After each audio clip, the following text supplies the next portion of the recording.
Guys, amplified booking from Money in the Bank, which is tomorrow night. One of my favorite pay-per-views of the year is Money in the Bank, man. There's just a lot at stake. Usually the cards are pretty dynamite. And this year is no different. You got some big matches with 2 Money in the Bank ladder matches. Last Man Standing Heavyweight Championship match. The IC strap up for grabs. 2 big women's matches. One with fucking Asuka. Just 1 win away from that championship. The other with Ronda Rousey, 1 win away from that championship. So, a lot going on this Sunday, man. Tomorrow night, by the time you guys are watching this. Now, because my voice is still shot from Wednesday night's Def Leppard Journey concert, I took a day off, got my voice back a little, and then yesterday came out with an hour-long video. Probably shouldn't have done that. But the old voice is still kind of fucking teeter-tottering, so I can't go too long in this video, guys, and I can't amplify book the whole thing like I would have normally liked to have done for you guys. I am going to book, in a little more detail, at least 6 matches. That's going to be the 2 Money in the Bank ladder matches, the women and the men. The 2 women's title matches, Carmella Asuka and Asuka Nia. So those 4 matches. Also, Styles Nakamura Last Man Standing.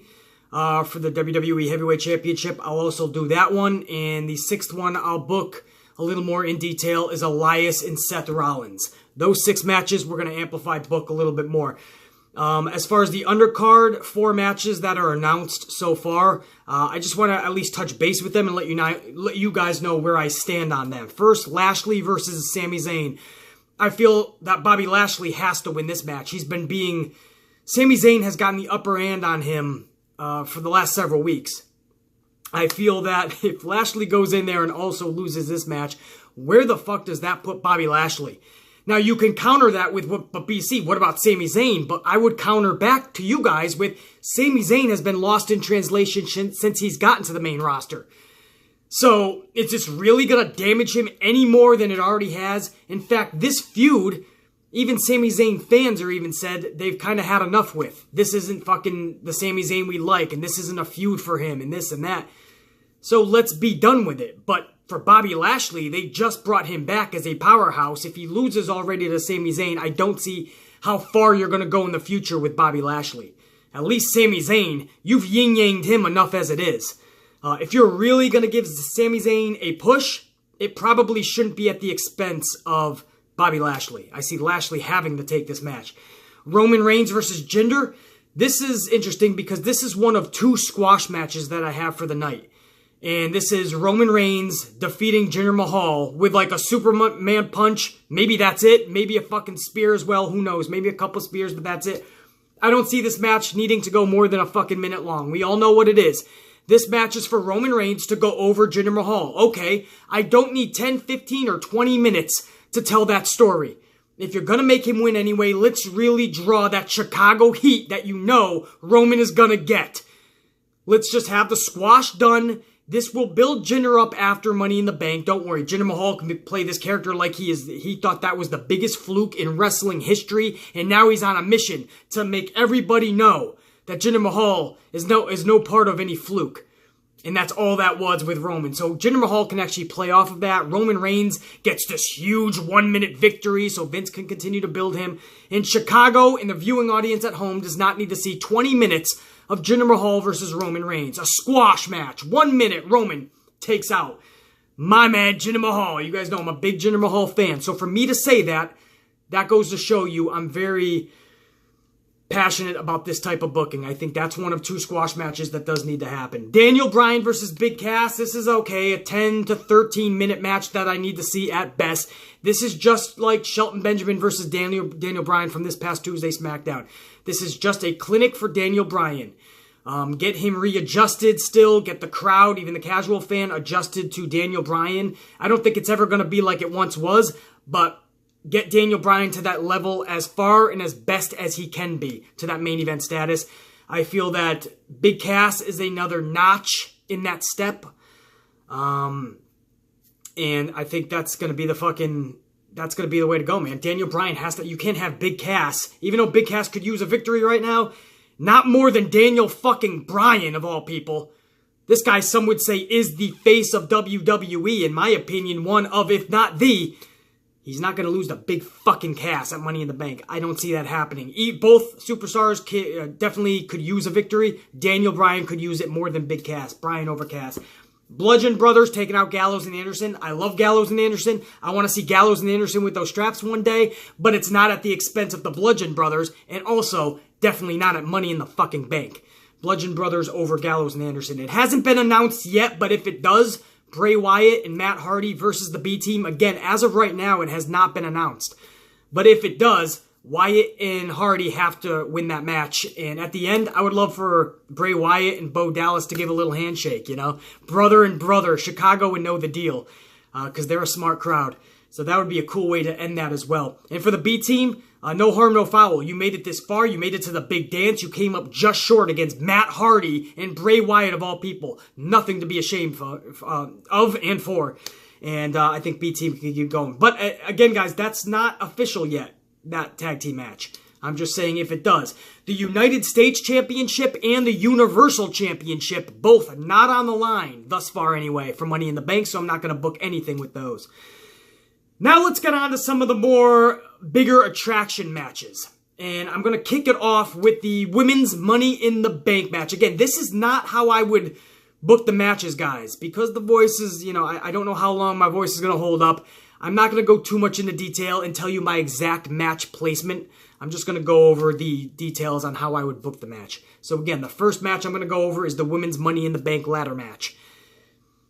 Now, this women's ladder match, I feel everyone needs to come out with their A game. I'm talking risks, chances, put it all on the line, man. You should want to, every one of these females should want to go in there, and when they leave that ring in Chicago tomorrow night, they should want to and should be the talk of that match and one of the talks of the entire night of action. I said that about Becky Lynch, but I will say that for everybody. Naomi goes in there. Lana even everybody needs to go out there and put on their A game, their best performance. Try to steal the fucking show. Now, during this match, I would love, if you're going to have this guy, I just don't want to see him back in WWE, but I'm hearing that James Ellsworth is returning. So, if Vince McMahon comes to me as the head creator and booker of Money in the Bank and he says, I need you to write Ellsworth into the show and I need it to be done in a couple different ways, blah, blah, blah, I'm going to say, fuck Ellsworth, but I'm not going to say that to Vince. But I will just say, okay, I'll write the motherfucker in the show. But if I'm doing this, then it's going to have to mean something. I don't want Ellsworth just coming back for some stupid little fucking side gimmick. It better mean something. So we might as well have some fun with it too. As much as I'm not a big fan of this Ellsworth guy, I'm going to make him a big part of this. If he's coming back, let's have fun with this. Let's make it a big part of the show. So his first appearance is going to be in that Money in the Bank ladder match for the women. Why not, right? He was in the first ever one last year when he retrieved that briefcase for Carmella when she won, before they had to do a second Money in the Bank ladder match. So let's have fun with that and let's tease that again. I want Ellsworth coming out there when everybody is fucking up each other on the outside or even in the ring and everybody's sidetracked or maybe everyone's down and out. But I want for Lana this time is who he's working for. Ellsworth comes out, he scales up that ladder, he retrieves the briefcase, and he hands it to Lana. Lana is your 2018 Women's Money in the Bank ladder match winner, baby. It is fucking Lana. Now, hold on. Here comes Kurt fucking Angle's music. It smashes throughout fucking Chicago. Kurt Angle's coming out. Everyone's you sucking. First, they're really pissed off. Then they're you sucking. All of a sudden, Angle's music cuts off. Paige's music hits. Paige comes out. Big moment here. Paige is standing side by side with Kurt Angle. Both have a little bit of a promo talking about how they refuse to have this match, a united match between SmackDown and Raw, in a big moment for the women, be sabotaged once again by James Ellsworth. Therefore, that Money in the Bank briefcase will be reattached to the hook above, and the match will be restarted. This pisses off Lana. Ellsworth is saying he's sorry. This is not right. This is basically bullshit. Lana doesn't want to hear it because her fucking opportunity just got squandered. She smacks Ellsworth. Ellsworth goes down on his ass. She's basically yelling, "You're fired." So you see right off the gates that Lana is the one who brought Ellsworth back, supposedly. But just as fast as he comes, he's gone because Lana fires him because the plan backfired. So Ellsworth is taken off. Maybe Chicago na-na-na-na goodbyes him. So maybe they sing him off. However Chicago's going to react. He came and he left just as quick. So the match is restarted. At the very end of this motherfucker, no need to keep going with overbooking this, Sasha Banks is going to be the last woman up, scaling that ladder, and she is going to retrieve that briefcase. Sasha Banks is your actual 2018 Money in the Bank briefcase winner for the women. I think that's huge. If Bayley doesn't replace somebody in this match, like a Natalya who had the bad knee, or if Bayley just wants to come down, put bygones aside, and just say, you know what, congratulations, Sasha. It would be cool if Bayley is in that ring. Again, whether she replaces somebody or whether she comes down after the match just to congratulate Sasha and say, you know what, all this bullshit behind us, as your fucking friend, I want to put everything in the past. Congratulations. You fucking earned this, and you deserve it. And instead of shaking her hand, I want Sasha, now that she has that briefcase, now that she doesn't need anyone else's fucking adulation, she walks right by Bayley, maybe even gives her a little shoulder with a smirk. The heel Sasha seed has been planted, right? So she wins it as a face, but the seed has been planted to turn her a fucking full throttle heel. Which I think with that briefcase, not only does it belong, it would look great with Sasha, but I think Sasha with that briefcase as a heel is the way to go, because the briefcase really can entice crowds. You can tease crowds with a cash in, and when you don't cash in, they'll boo you, right? They hate you. That's why a briefcase belongs with a heel. Because if a face has the briefcase, they're going to want you to cash in all the time. You can't constantly let down your fan base if you're a face. So that briefcase does belong with a heel. I think there's only 2 heels in this match. I don't see Lana taking this. And Alexa Bliss, she's already had a long reign with the championship, and it got she only defended it a handful of fucking times, it seemed. There was a 4-month period where she basically didn't even defend it. Do we need to see that movie play out again? Do we need to see the sequel of Alexa Bliss with the championship? Possibly not. I think Sasha Banks is the right way to go here, and then we have some fun, and we start to turn her heel. And again, earlier in the match, we saw Ellsworth return. We had a tease winner with Lana, right? A little bit of fun. The crowd is shocked. The crowd's pissed. They're fucking booing, not again. But then they're fucking shocked that Ellsworth even came back. And then they're even more shocked that Lana actually won the whole thing. And then Angle comes out and Paige comes out. The match gets restarted. Sasha grabs it all. The seed's planted for a heel turn. All that in one fucking match. Book that shit, Vince! Now on to the men's Money in the Bank ladder match. And for the men, we don't have to overbook this at all. I mean, this is as simplistic as it can get, and that's all it needs to be. You have all of these 8 competitors, one of the New Day members. Either one of them can go in that fucking ring. Kofi or Xavier are going to fly all around that ring. And if it's Big E, he's going to take some stiff shots with that ladder and give some stiff shots. So whichever New Day member it is, they're going to fucking obviously attempt to steal the show. Kevin Owens up on those ladders and taking shots on a ladder and people running through him. I mean, Kevin Owens is going to be insane in this fucking match. You add in Braun fucking Strowman chucking around people like Bobby Roode and Rusev. I mean, this is just a match where you just have to have the physicality of the night has to come in this match. This has to be just a brutal contest, the brutal contest of the night, no doubt. The most physicality is in this match. Look at the participants in there. When you talk Owens, when you talk Rusev, when you talk Joe, when you talk Braun. It has to be. Again, if Big E's the one, then it's even more fucking physical. We need to see the high flying. We need to see those stiff shots. We need to see tables getting crashed. I mean, a lot has to happen in this match. But when it's all said and done, there's only one guy who can win this. That's Samoa fucking Joe. The only other option would be Bobby Roode. And then you have to turn this motherfucker heel. You have to. Because Bobby Roode is in need of some type of fucking big change on his main roster fucking, as far as his main roster status is going. A big change. So I'd be okay with Bobby Roode. But for me, Samoa Joe screams, give me that fucking briefcase. That briefcase is screaming, put me on Joe. Joe is somebody I see coming down with that briefcase, teasing the crowd, really pumping him up like he's going to, and then going, no, on my time, motherfucker. Joe is that sarcastic fuck that you half love him and you half fucking hate him. That briefcase is a match for Joe. Now, I know some people be like, no, Braun Strowman, have him fucking dominate the whole match, capture the briefcase, it'll be great. Eventually take it off maybe Brock. It doesn't go with Braun. Braun doesn't need no briefcase. Braun Strowman with that briefcase is the equivalent to a 7-year-old going to his first day in the 2nd grade and he's got his little lunchbox. Because Braun Strowman with a briefcase is the same as a 7-year-old with a lunchbox going to school. Braun Strowman looks like a kid with a lunchbox with that briefcase. Braun Strowman coming out with this little fucking briefcase. Again, the size of a lunchbox compared to fucking Braun Strowman in those hands. Braun doesn't need that. It's Samoa Joe, man. In my booking, Joe, we don't need to overbook this. A physical, dominating match by everybody involved. If you're not waking up the next morning with some fucking bruises, then you didn't give it your all and it wasn't what it was supposed to be.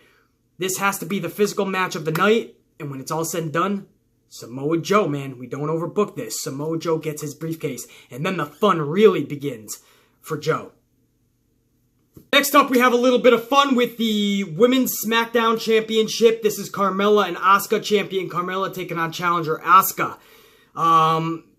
This match is not going to steal the show on Pure Wrestling. We know that. Carmella has made leaps and bounds improvements to where she began. But Carmella and Asuka is not going to be a match that's going to steal anything. The chemistry is just not there. Two different styles, if Carmella even has a style. But that doesn't mean this match can't be fun. This doesn't mean that we can't book this match to be something special and something memorable. And that's what I have at the end of this match, which, by the way, shouldn't go more than 15 minutes. At the end of this match, I would like to see James Ellsworth return. That's right. He wasn't done. Lana smacked him and fired him. So Lana brought him back, smacked him, fired him from the first match, the Money in the Bank women's ladder match.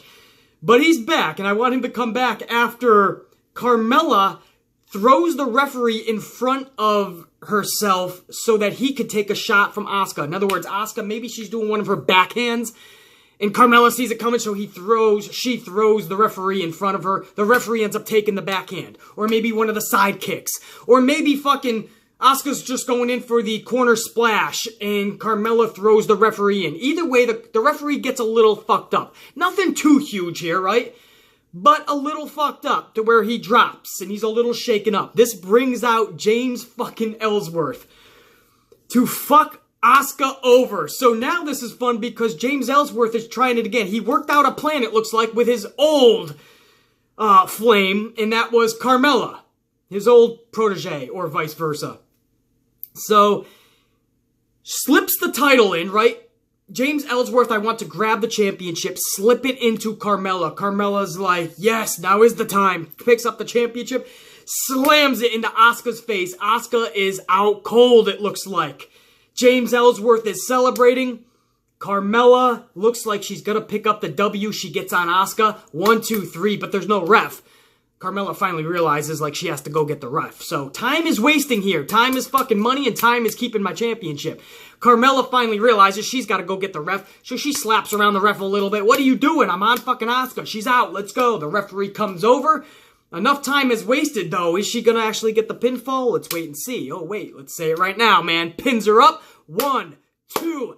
No! Asuka kicks the fuck out, man. Everybody is shocked. Chicago's on their fucking feet because they're like, wow, we really thought that was it. And Carmella's got her hands on her fucking head. Oh, shit. What do I do now? That was like my best laid plan. James Ellsworth is like, fuck me, man. Like, what can go right tonight for me? So, Carmella is spending more time frustrated and complaining and throwing a fit when she should be jumping on Asuka, throwing bows at her to keep her down. Instead, she's throwing a fit. So when she tries to get the upper hand, it's too fucking late. Asuka gets in some offense. The side fucking arms, the side kicks, drops Carmella. James Ellsworth gets on the apron, starts talking a bunch of trash to Asuka. Asuka throws Ellsworth in. Asuka lock. Ellsworth is tapping the fuck out. Chicago's fucking probably having the time of their fucking life right now. Just seeing Ellsworth. First Carmella gets dropped. Ellsworth is tapping out to Asuka. Asuka lets go, kicks Ellsworth out, because at this point Ellsworth is fucking done in. Carmella goes to get the upper hand after she kicks Ellsworth out, but to no avail. Asuka gets the upper hand on Carmella. Asuka lock again. It doesn't take long. We got a tap out. We have a new SmackDown Women's Champion in Asuka. What a way to end this motherfucking match. A match that, again, was not going to steal the show. A match that was not going to probably captivate anybody, but we just made it fun, man. At the end of this thing, the referee goes down. Ellsworth comes out, tries to help out Carmella. It backfires. Ellsworth gets into the Asuka lock. Ellsworth gets thrown out. Carmella tries to get the upper hand, but to no avail. Asuka lock on Carmella. All of this is bang, bang, boom, one after the other. The crowd won't have a chance to calm down or sit down. They should be electric by that point. And especially when the bell rings, the referee calls for the tap out bell, and Asuka becomes your champion through all the adversity, through all of Ellsworth's bullshit and Carmella's bullshit. Asuka celebrates her big W. The crowd's on their feet. After a few minutes, Asuka takes off. Carmella looks at Ellsworth, who has slipped back in the ring. Ellsworth is apologizing for the second time in one night. Smack! Carmella smacks Ellsworth. Ellsworth drops on his fucking ass again, and Carmella fires James Ellsworth. So Ellsworth cut a deal with Lana earlier. Didn't work. Got fired from that deal. Carmella, now he strikes a deal with before Carmella's match with Asuka. And when it was all said and done, that backfired. And he gets smacked and fired for his efforts. Twice in one night. Carmella's fucking enraged. She can play on that now going forward and add that into her character. And Asuka finally gets that championship. A quest of hers since WrestleMania. Some would say since she got to the main roster. Such a big fucking moment. And again, we did it in a really fun way. We have the Intercontinental Championship. This is champion Seth Rollins taking on challenger Elias. This could be one of those sleeper matches that people are like, probably not going to be too good, but ends up being actually really good. Maybe one of the most talked about matches of the night. We have to see. Now, fans won't exactly like, possibly not like anyway, I should say. Some might like it. But the ending to this match, if I was booking, it would end in a double count out, guys. I know. We hate that shit, especially at a pay-per-view. But I just don't see Seth Rollins losing this championship yet. Not at Money in the Bank. Doesn't seem right. Doesn't feel right to me. Even, I know some people are like, oh, he drops it. I even said this. He drops it to Elias because Elias would be deserving of it at Money in the Bank.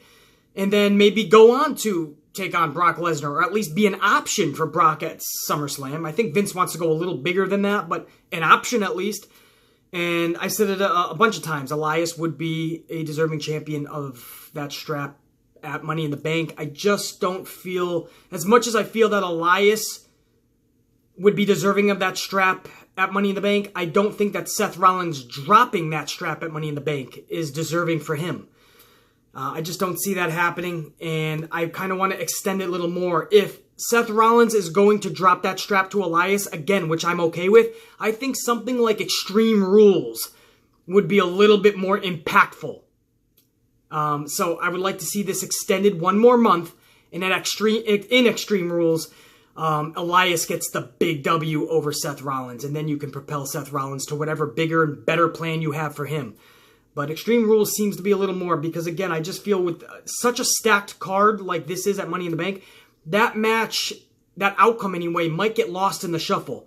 That needs to be one of the primary focuses of the night, and I feel Extreme Rules that might be better placed, because you could have some gimmick too that's a little more toward Elias, more planted toward him. And so at that expense, if you look at it that way, Seth Rollins kind of saves face as well, even though he loses. I just feel that Extreme Rules is a lot better, guys. So I'm not going to spend any more time justifying why I would book it this way. How do I book the double count out? Simple. I would have Elias at the end of this match steal the IC strap, even though he hasn't won it, and start going up the rampway with it. In other words, I've had enough. Seth Rollins is beating the shit out of me at this point. I'm taking the title. This is mine. Seth Rollins is pissed. Give me back my fucking title, motherfucker. Seth Rollins chases him up the rampway, catches him. They start brawling up at the staging area. Have some fun around there, throwing motherfuckers into LED lighting, all of that stuff. But they just forgot one little thing. You're being counted. So, of course, that is how they do the count out. Seth Rollins is like, you gotta be kidding me. Chicago's like, come on, man. But they're not too pissed. Seth Rollins, who they're most likely going to love, the second you hear burn it down, everybody fucking cheers Seth Rollins. And again, Chicago is a smart crowd that really gets behind Seth Rollins. So they're not going to be that pissed because at least he didn't drop his strap.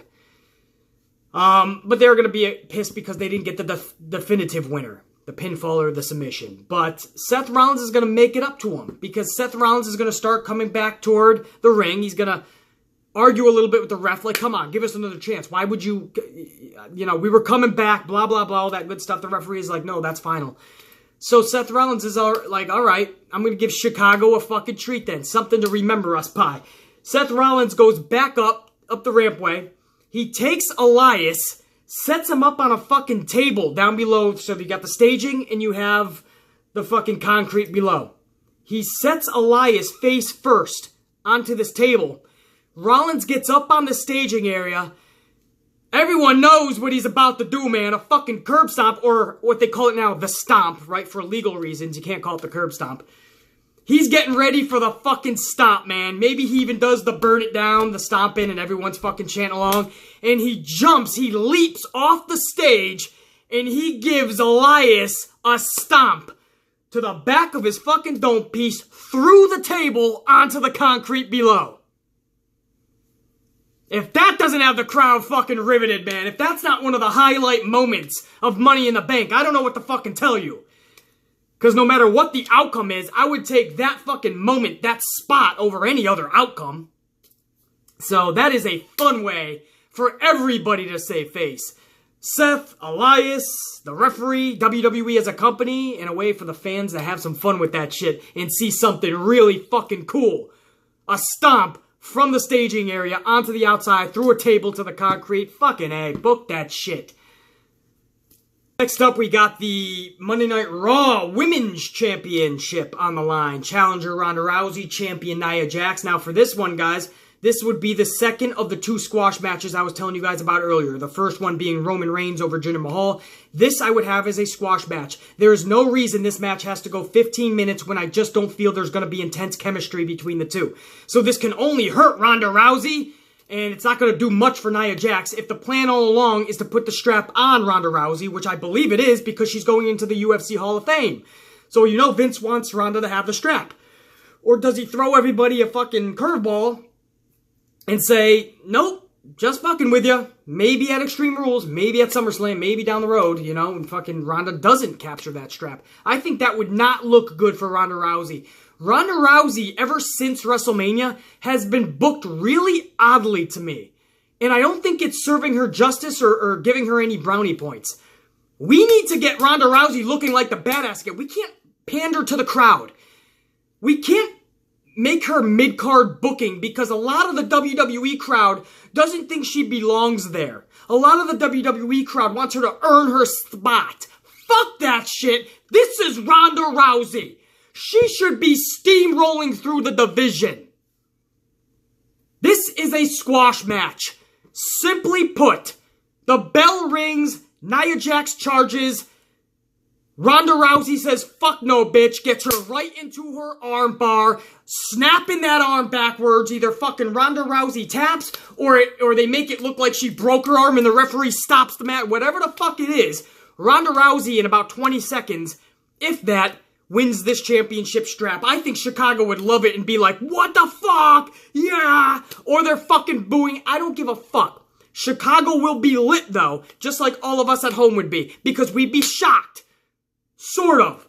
But we'd also believe it, because this is Ronda Rousey at her best. Pissed off and coming for your arm. And that's if you're lucky. She's probably coming for your fucking life, but the bell rings, she knows what she has to do, and she's just gonna take your arm. This has to be a squash. There's not gonna be an intense load of chemistry here. So do you want to see Nia and Ronda for 15 minutes rolling around the fucking ring? I don't think we need to do that, and I don't think it's gonna serve Ronda Rousey justice. Let's start making Ronda Rousey look like Ronda Rousey. That's that. How's that for simplistic fucking booking? But in a fun way, right? Amplified style. Now, the last match I'm going to go over, I don't know if I would have this in the main event or not, but definitely deserving of it. And this is Shinsuke Nakamura versus AJ Styles for Styles' WWE Heavyweight Championship over on SmackDown. This match, I really do. We talk about chemistry and how some of these matches maybe won't be the best chemistry. I think Styles and Nakamura, this is going to be their best match since their matches started at WrestleMania. I'm not counting New Japan Pro Wrestling because that's two different entities, so I won't compare the two. But since their WWE matches at WrestleMania, they've had a few.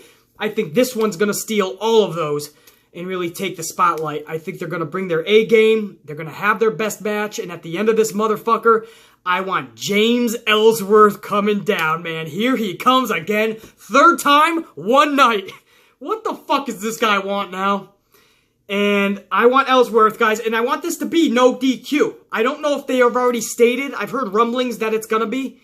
But if it hasn't already been stated or that is part of the rules, I forget, so I apologize. No DQ might be a part of the rules of last man standing. But if it isn't, because I do forget, it should be no DQ. If I'm booking this shit, it definitely is. So again, that could be a part of the rules anyway. But I just want to reiterate, no DQ in my booking for these two. And I would have Ellsworth come out. And I would have Nakamura go to do a low blow on AJ Styles. But AJ Styles fucking catches him. Maybe he gives a shot to his fucking face with his knee. Turns that son of a bitch around. But it's Ellsworth that slips in. So AJ Styles was able to block the low blow from Nakamura. But while his back was turned to Ellsworth, trying to fend off that low blow, it's Ellsworth that gives a low blow to AJ Styles.